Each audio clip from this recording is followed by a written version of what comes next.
Bonjour à tous et bonjour à toutes, vous étiez très nombreux à nous suivre ce week-end sur Futsal Zone pour l'événement, le tournoi des 4 nations qui s'est déroulé aux Pays-Bas. Et aujourd'hui, on a eu envie de vous faire une vidéo récap de ce qui s'est passé durant ces 3 jours de compétition. Alors ce tournoi des 4 nations, qu'est-ce que c'est? Tout d'abord, c'était la première édition qui s'est jouée aux Pays-Bas. C'est un tournoi avec des équipes européennes. Il y avait les Pays-Bas, l'Allemagne, la Belgique et également la France. Chaque année, à la même date, ce tournoi se jouera avec un organisateur différent. En tout cas, c'est une très bonne chose pour le futsal français parce que ça permet à l'équipe de France de pouvoir s'affronter contre d'autres équipes européennes dans le cadre d'un tournoi de 3 jours. Alors, vous l'avez vu parce que vous étiez très nombreux à nous suivre sur Futsal Zone. Le résultat de ce tournoi, il a été très simple. C'est l'équipe de France qui l'a emporté. Un grand chelem pour nos Bleus. 3 matchs, 3 victoires. Meilleure attaque avec 17 buts, meilleure défense avec 7 buts encaissés. N'en jetez plus, l'équipe de France aura dominé totalement cette première édition du tournoi des 4 nations. Alors d'un point de vue individuel, le meilleur buteur de ce tournoi des 4 nations, c'est tout simplement Abdessamad Mohamed, notre Français, qui aura marqué 5 buts. Et d'ailleurs, il aura marqué à tous les matchs de cette compétition. Il aura été omniprésent et gagne donc ce titre de meilleur buteur. Du côté des meilleurs passeurs, ils sont 4 à avoir effectué 3 passes décisives. Encore une fois, nos Français trustent le haut du classement avec Kevin Ramirez, le capitaine, Souel Moudine, Abdessamad Mohamed encore une fois, et enfin un Belge qui s'est glissé dans ce classement avec D'Angelo. Donc ces 4 joueurs ont réalisé 3 passes décisives durant ce tournoi. Pour ce premier match de la compétition, l'équipe de France affrontait les Pays-Bas à domicile.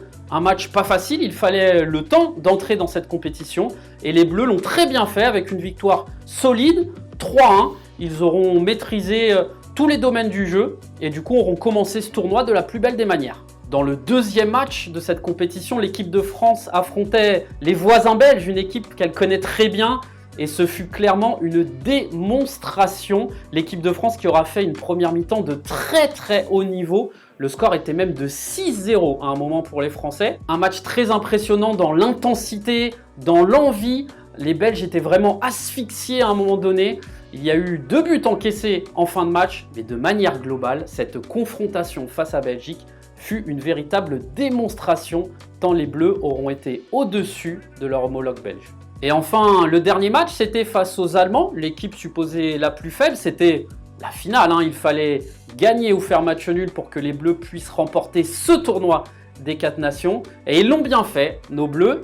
Malgré un début un petit peu difficile, 2 buts encaissés dans les premières minutes, ils ont su ensuite revenir, marquer beaucoup de buts pour au final s'imposer 7-3. Comme face aux Belges. Alors du côté individuel, on a découvert des joueurs, on a eu des confirmations aussi. On voulait mettre en avant un joueur de chaque pays. Alors du côté des Pays-Bas, Jordani Martinus, le joueur de 32 ans d'Eindhoven, a marqué 4 buts et a été assez impressionnant dans son rôle de pivot durant toute cette compétition.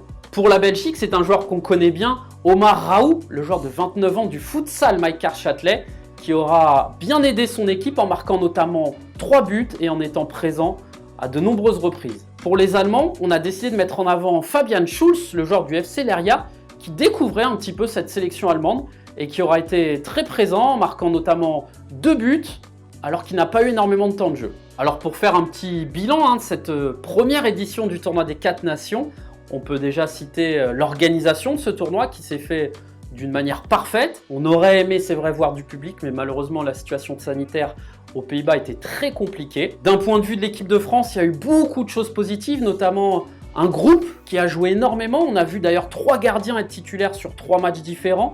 On les a tous sentis vraiment impliqués dans ce projet monté par Raphaël Reynaud. On aura vu aussi 9 buteurs différents, ce qui prouve que cette équipe de France a une vraie valeur offensive. Et du coup, ce qui est bien aussi pour cette équipe de France, c'est qu'elle remporte son premier trophée de l'histoire de l'équipe de France de futsal. Et c'est des choses qu'on aimerait revoir dans le futur. En tout cas, le projet de Raphaël Reynaud est en train de se mettre en place et ça nous promet de très belles choses pour la suite. Et pour finir en beauté, on vous a préparé les 5 plus beaux buts de cette compétition. En tout cas, n'hésitez pas à vous abonner à notre page YouTube, à nous suivre sur les réseaux sociaux, Facebook, Twitter, Instagram de Futsal Zone. Nous, on se donne rendez-vous très vite pour la deuxième partie de saison.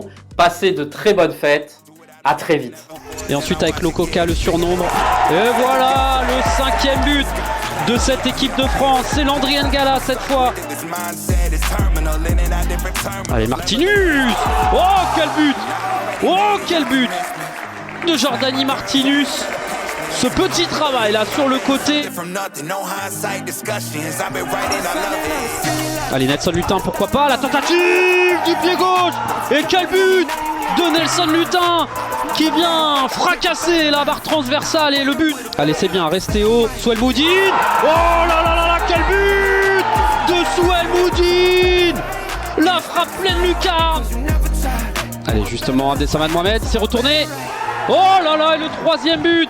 Et Super. quel petit bijou. Superbe. Encore une fois, du numéro 10 de cette équipe de France.